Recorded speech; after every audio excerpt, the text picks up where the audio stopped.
Hello students, welcome to my channel science study square.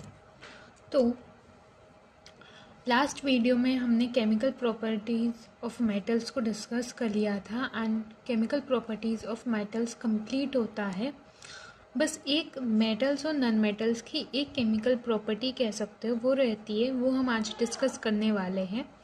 तो जो metals होते हैं और जो नॉन मेटल्स होते हैं वो एक दूसरे के साथ कैसे रिएक्ट करते हैं टू फॉर्म आयनिक या फिर इलेक्ट्रोवैलेंट कंपाउंड, आज हम ये टॉपिक डिस्कस करने वाले हैं।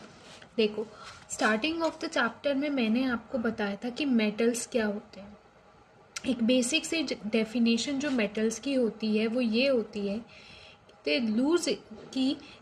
Loose electron and form cations, right. जैसे कि सोडियम, अभी ये है एटम, इसका इलेक्ट्रॉनिक कन्फिग्रेशन क्या होगा, क्योंकि इसका एटॉमिक नंबर 11 है, जितना एटॉमिक नंबर है उतने ही नंबर ऑफ इलेक्ट्रॉन्स होंगे इसके पास, 2 8 1 इसका इलेक्ट्रॉनिक कन्फिग्रेशन होगा। अब सोडियम मेटल को अगर अपना वैलेंस शेल कंप्लीट करना है, उसको अपना ऑक्टेट बनाना है, तो उसके लिए दो पॉसिबिलिटी है, या तो वो किसी से 7 इलेक्ट्रॉन्स ले ले, या वो अपना एक इलेक्ट्रॉन लूज कर दे और फिर फाइनली 2 और 8 होगा, और 8 जो इसका वैलेंस शेल बन जाएगा और वो जो है ऑक्टेट है, वो कंप्लीट है ना। आसान क्या है, 7 इलेक्ट्रॉन लेना या फिर एक इलेक्ट्रॉन देना।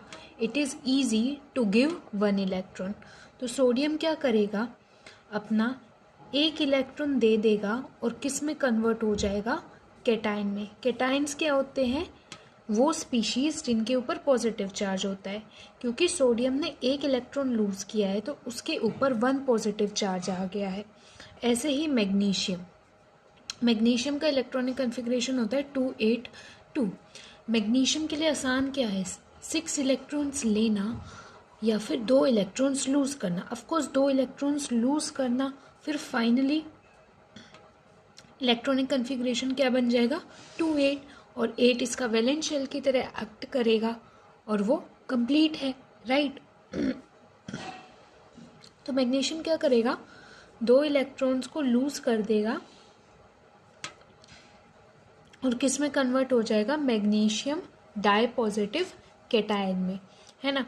अगर आपसे इसकी इलेक्ट्रॉनिक कन्फिग्रेशन पूछे, देखो इसने 2 इलेक्ट्रॉन लूज किए इसलिए इसके ऊपर 2 पॉजिटिव चार्ज आ गया। अगर मैग्नीशियम की इलेक्ट्रॉनिक कन्फिग्रेशन पूछे, मैग्नीशियम की तो आप बता सकते हो 2 8 2 होगी। अगर मैग्नीशियम डाई पॉजिटिव कैटायन या फिर आयन की इलेक्ट्रॉनिक कन्फिग्रेशन पूछे, इट मीन्स कि हमने 2 इलेक्ट्रॉन निकाले हैं, और इलेक्ट्रॉन हम सबसे पहले बाहरी शेल से निकालते हैं। तो ये 2 इलेक्ट्रॉन चले गए 2 8। तो वही मैं समझाने की कोशिश कर रही थी कि कैसे मैग्नीशियम एटम 2 इलेक्ट्रॉन लूज करने के बाद जो है अपना ऑक्टेट कैसे कंप्लीट करता है, वो मैग्नीशियम डाई पॉजिटिव आयन में कन्वर्ट हो जाता है, जिसकी इलेक्ट्रॉनिक कन्फिग्रेशन क्या होती है 2 8, जिसका वैलेंस शेल क्या होता है, कंप्लीट होता है, राइट। तो और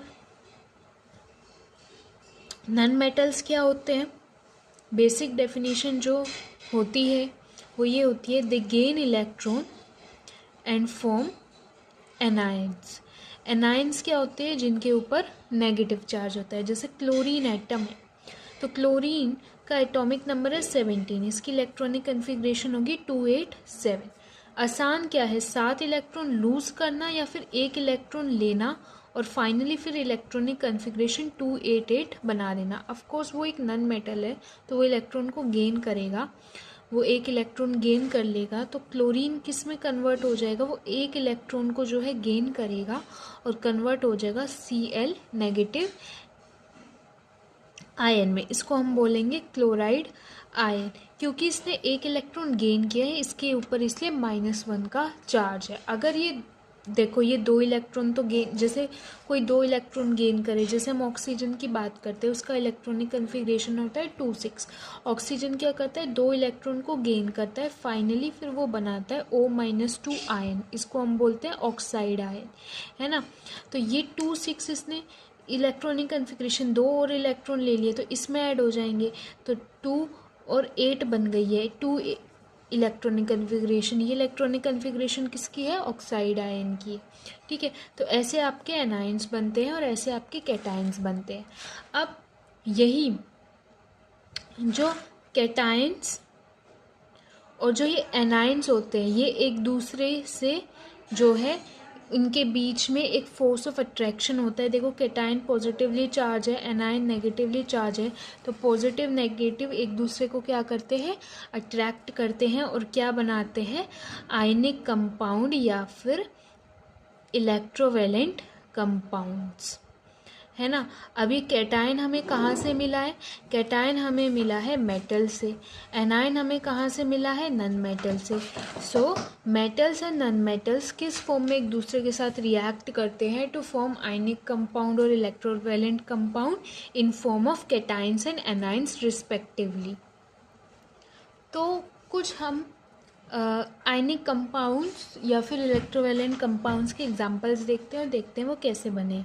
जैसे NaCl हो गया, MgCl2 हो गया, CaO हो गया, है ना। ऐसे बहुत सारे होते हैं,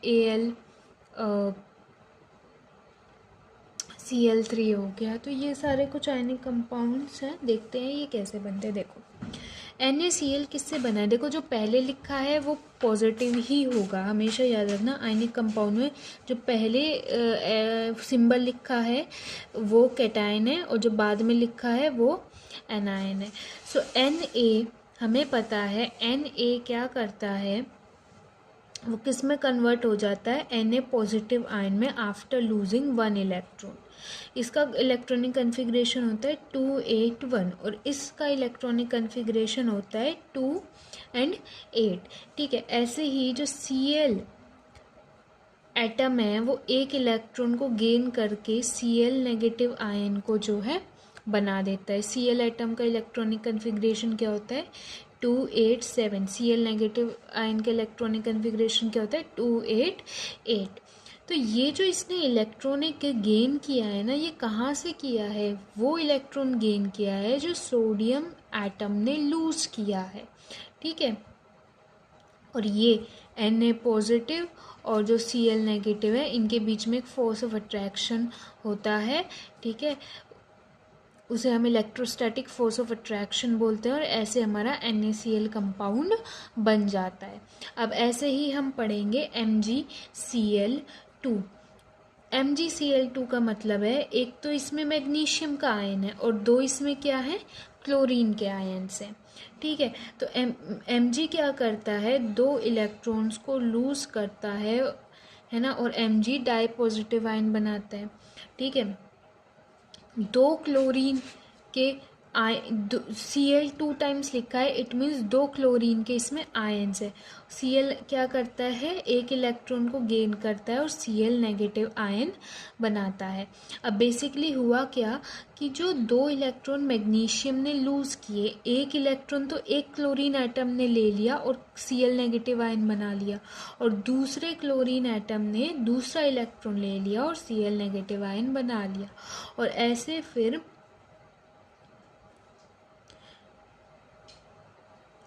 Cl नेगेटिव और Mg डाई पॉजिटिव के बीच में क्या हो गया? फोर्स ऑफ अट्रैक्शन हुआ और हमारा कंपाउंड बना MgCl2। मैंने आपको आयनिक कंपाउंड्स कैसे बनते हैं, उनके हम फॉर्मूलाज कैसे लिखते हैं, नेमिंग कैसे लिखते हैं, ये सब मैं पढ़ा चुकी हूँ ऑलरेडी चैप्टर 1 में। तो आप और अच्छे से समझने के लिए उस वीडियो को भी जो है देख सकते हैं।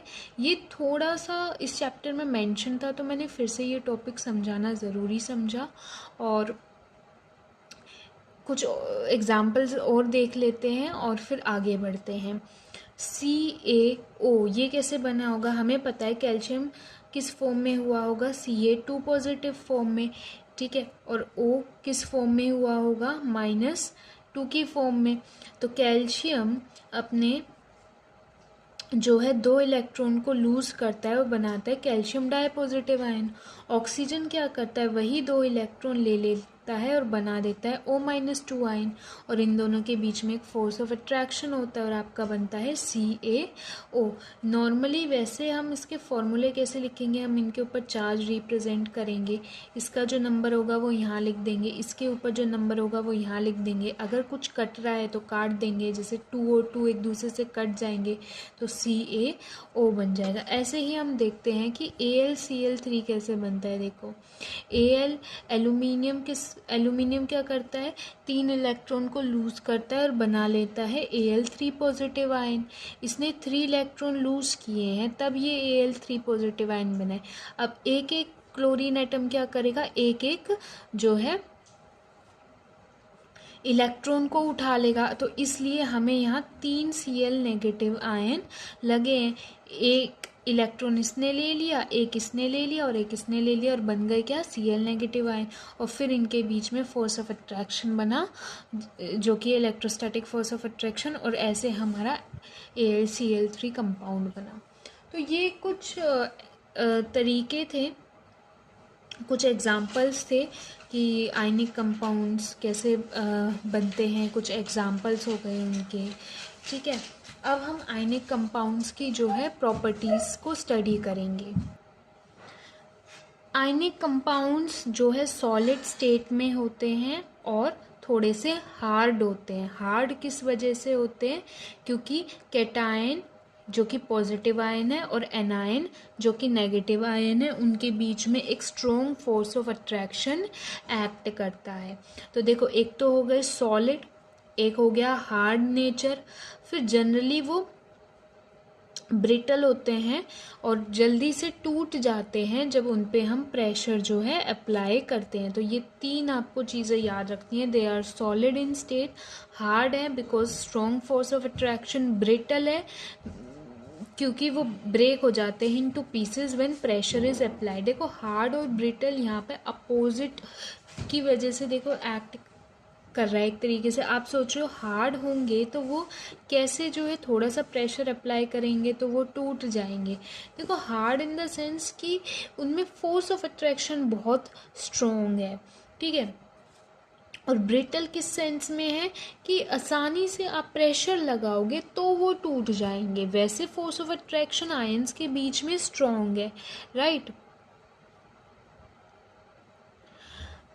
अब हम करेंगे मेल्टिंग और बॉइलिंग पॉइंट। हाई मेल्टिंग और बॉइलिंग पॉइंट होता है क्योंकि strong force of attraction acts between और exists between the ions, right. और हमें बहुत ज़्यादा जो है एनर्जी प्रोवाइड करनी पड़ती है इस फोर्स ऑफ अट्रैक्शन को ब्रेक करने के लिए। वो यही चीज़ मेंशन्ड है कि this is because a considerable amount of energy is required to break the strong interionic attraction. Interionic means 2 ions के बीच में attraction.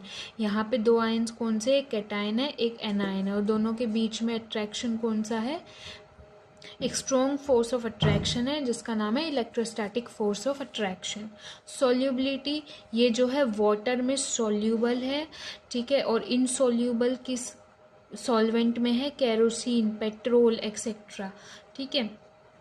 Solubility basically like dissolve like concept पे बेस है कि जो आयनिक कंपाउंड है ना वो आयनिक सॉल्वेंट में ही सॉल्यूबल है, ठीक है। जैसे H2O बेसिकली आयनिक कंपाउंड ना पोलर है और वो पोलर सॉल्वेंट में ही जो है सॉल्यूबल होंगे।